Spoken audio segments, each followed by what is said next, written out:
Abusha, me ma kwa baba Zinga TV so. Former MPP Assembly members and MMDCEs all of Omo John Dramani Mahama and Dr. Forson Abasu. Ni na ne Asemda Omati and I say in Sama John Dramani Mahama and Dr. Forson Aka say obey Eliabua Assemblymen and MMDCEs. So therefore, moment kwati said in Shira FM Eugene or say to Ena Akokwa Omochiri mu Nsemben Ena John Dramani Mahama ni ato Forson Omoso Mbeye Abwa MMDCs Ena Assembly members no Embra Ahaya Zinga TV Mokre video Embra here. Welcome to Zinga TV.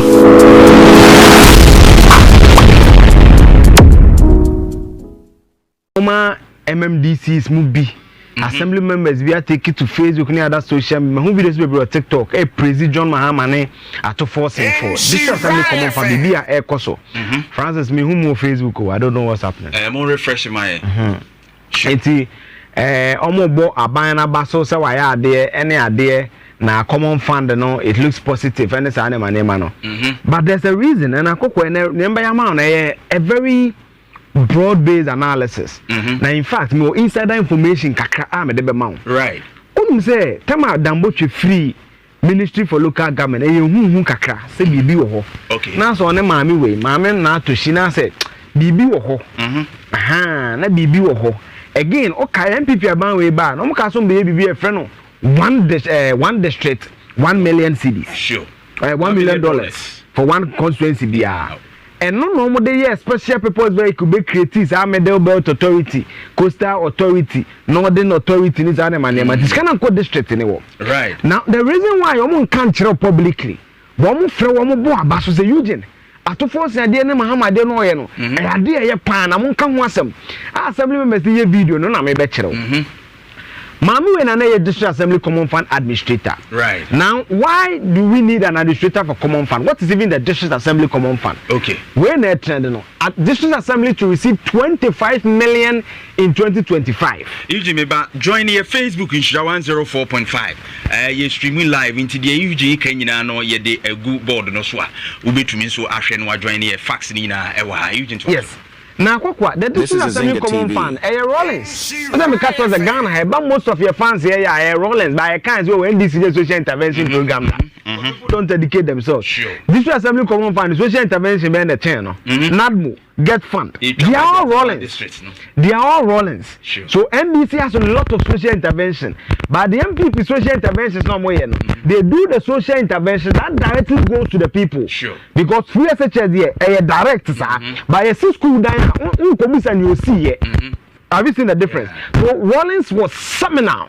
Because no one a fair democratic leader in the fourth Republican dispensation, or setting up a lot of these things. Now, the District Assembly Common Fund, then actually, or say, the District Assembly Common Fund established by Act, Article 252 of the 1992 Constitution, consists of money allocated by Parliament under Section 2 of this Act, and the interest and dividend accruing on investment of money from the fund. Or say, the allocation made by Parliament, blah blah blah blah blah, but some kind be man. So basically, allocation I have 5% of Ghana total revenue. When they change and said this assembly common fund no. Say Ghana ye 50 cedis you the 5% back or to see if I'm form on development and one. It's 5% of 50 cedis bear 5 Ghana meboa. Say 10% here 50 cedis. 5% bear 25 cedis. Yeah, the battle district assembly common fund and yeah the 261 cedis. Yes, yeah, 50 cedis. And then 500 cedis. 500 cedis. Okay. It's the same here. 10% here 50 cedis. Yes. It's in the say Ghana be ni na yenya 500 Ghana cedis. Yes, and 5% in Kotu be friend district assembly common fund. Me more district na ho bra. Now 5% of this no saying 50 cedis meboa. About 25 cedis. 25 cedis akokwa me da jami sha. 25 cedis. 25 cedis no ya the Kotu fund ni ma.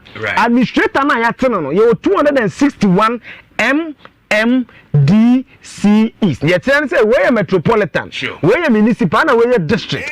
Yeah, the population area. Yeah, the send you grow area and send you BFA any idea area. It's yeah just 25 cities here. Came ebenya kese. AM ebenya kese. Ofori kromenya biasin kubawu. Sanete. But so me from your district. Okay. Ofori kromenya biasin no. Mama breakdown ni nyina ni nti o mani age John Mahama no ene ato Forson many ni nyina ma. Okay, it is according to population. It's according to population. Okay. And whether you are metropolitan, a municipal or a district. All right. Now revenue na ibenya no ye twa 5% akotun. Yes. But kind 5 no mami. But say the section or any other law does not prohibit the government or any other body or person from making grants in aid to a district. And then say in say obi so kwacha district na de bi. And also with the bobra. That's what I want you to. Now akokwa MPP time no. Right. No crane say many of the MMDs no mutimi kan no crane nkyerɛw. Ba me wofa beka de bia na me yes research no wa. Na ma me no mu dwane fucking. I can confidently tell say Damboche kwa wan ko biye wa Martin Jemensa course aba ye nyina no. Ono na step it down. Maybe they couldn't say publicly, but I know and I trust my sources. Eh ma me we. Ade why dey? You see you say. District Assembly's common fund no. I say ni nyina ba district no. Sure. They created a special purpose vehicle that we should to the District Assembly common fund no. Our project no or our project if you Accra. Mimi to for recruit me kwetch my example. Oko judges bangalo musi wa piedu a. District Assembly common fund and straight and award free Accra. Right. Akwata here. The papa mu no the contract and the award of the contract and everything around the contract should be done at the district. But when they akwa se be ma 5 cedi from Accra, ni ama 1 cedi. Na wo 4 cedi no project na wo hia so this kind be no bi ti Accra na e kire se fa ye we ah wo na unim potem wo de wo na nim potem wo de ne to mu dwama mu we no another reason say nipa na ba kra na obefa form of ya dwuma nya ya oba no de ne nipa na eba contractor na eba o de nipa na eba eza jantoa kwa radio station me na osanya akokwa na eko what you say tru mu dwa mami we na atoshi. My another example, Omuti of Urukrum, you see MC ya Bangalo. Okay. Our Kenting Chrono. Right. A district assembly common fund administrator and what that's our contract. Miss me question me to Urukrum to more example. Or what Kenting Chrono, a public toilet is here or the free Accra. Yes. Contract and neighbor, no Sunday the Wuni Paba. There's an ina mami win an aye. Yes. It's no jam. And the MPP who will be at the district assemblies, MMDCEs, who move Jamamui, but as a politician, what mean kind of publicly. Right. Now, the reason why they are praising at Forson is this. Okay, parliamentary speech, and I do by Yama, that's me, okay. Under Natushi, less than about 40 to 50% of estimated Sikane Seni Panignano, any at the moment. What do I mean? Averagely, of the 200 and primary research, of the 261 assemblies, averagely, average local metropolitan municipal district averagely, only 250,000 cedis per quarter. Scan echo 4 times. It's a quarter, say 3 months be echo. It's 3 months we at 40 year. Me breaking in now down amount. Okay. Now, if you come municipal be a now, my man come a document in so. Now, quite for you come per estimate no. And so for you come every ABR no. Onya about 3.5 million every quarter CDs. Okay. We use for you as a case study because I am it. Okay. Now, Kokwa, near change so for you per year. And so onya 14 million CDs. Yeah. Based on the characteristics, the need, the population near there no per the estimate in the scale so nyini. All right. But for you come average scale no munya district assembly come for every quarter no 900,000.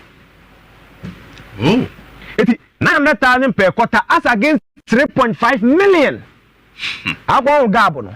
Eso. Dudu na scan can say the 900,000 e kwani man obi ti Accra. Osiyem kosi judges Bangalo e wa piedu.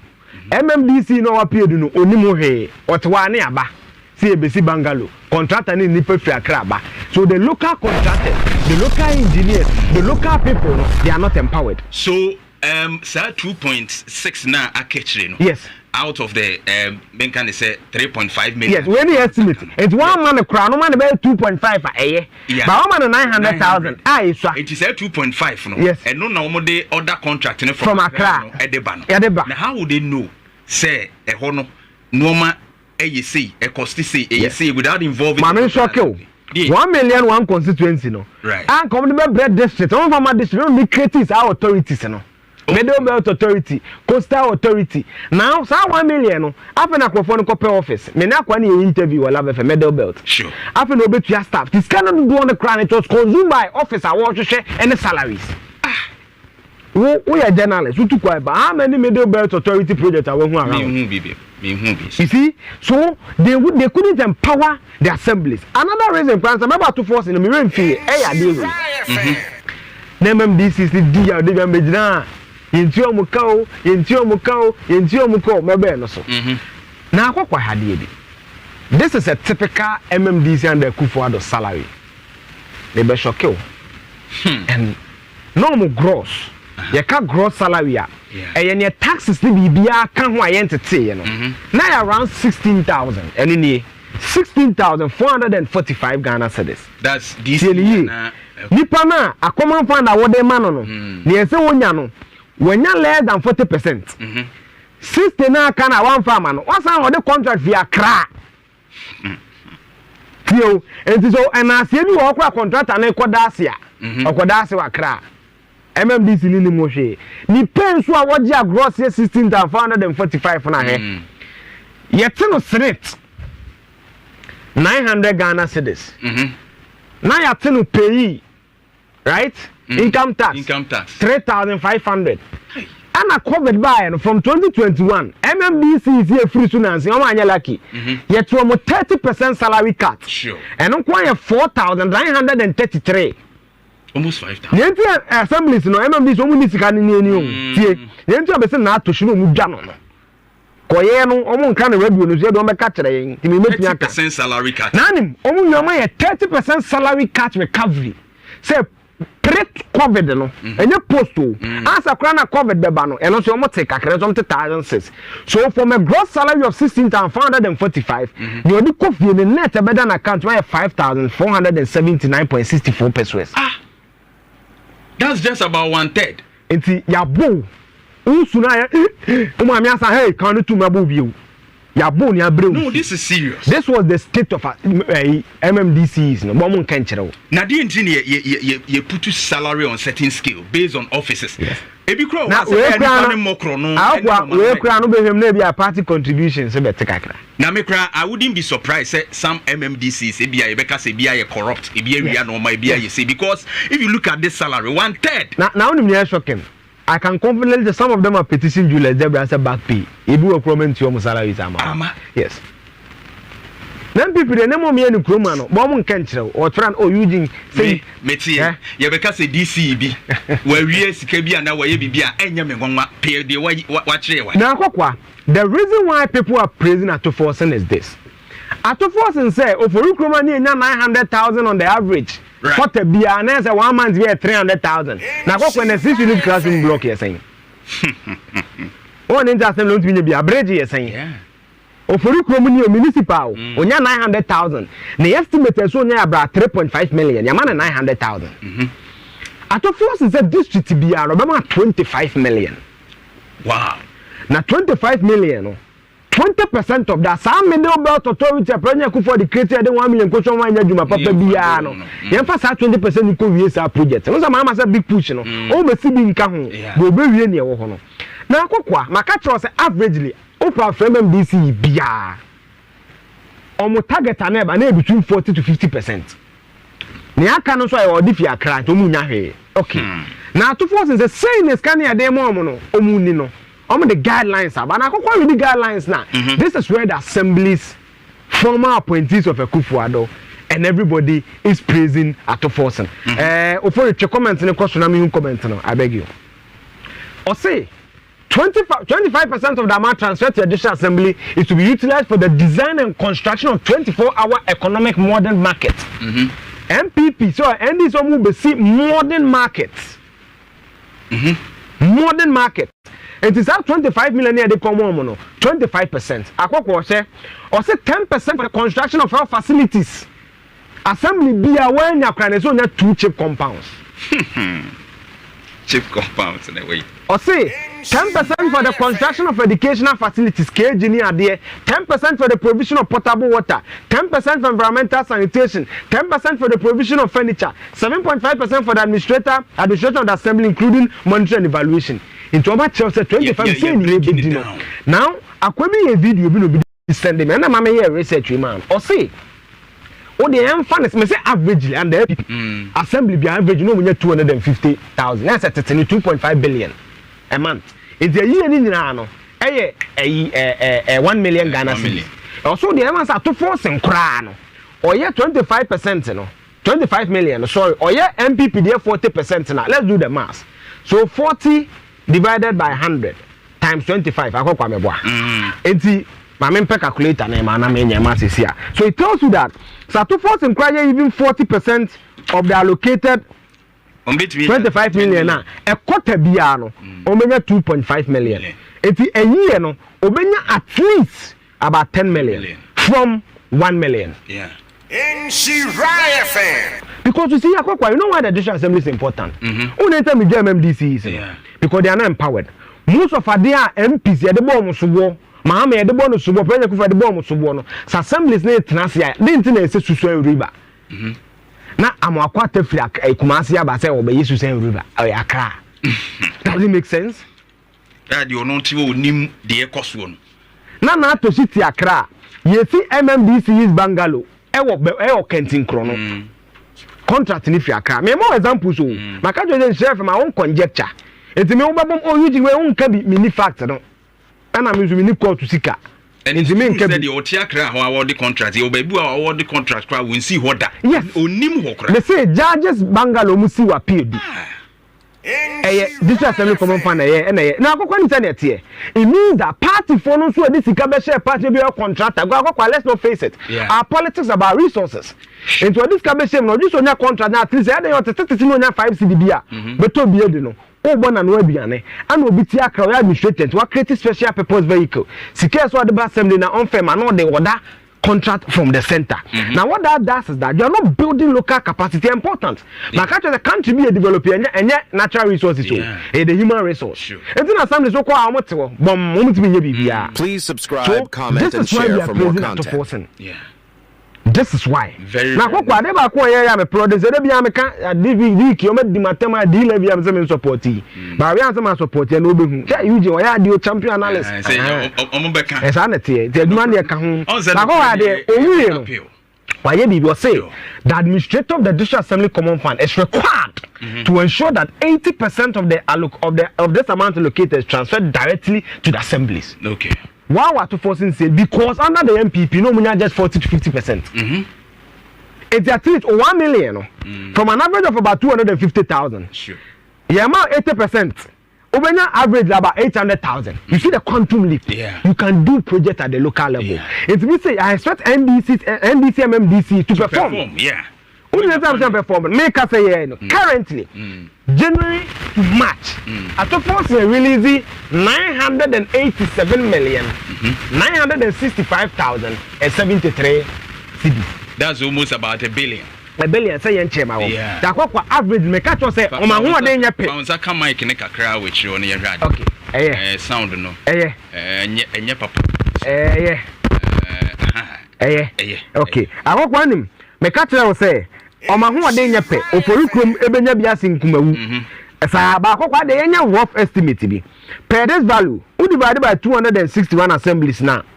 Obi abenya at least 370,000. Wow. Compared to the MPP average of 250,000. And I've spoken to not less than 5 MMDCEs. That's every quarter. But I could pay slip the criminal. Omo tebia no mu ditimu, but no muntimi nka.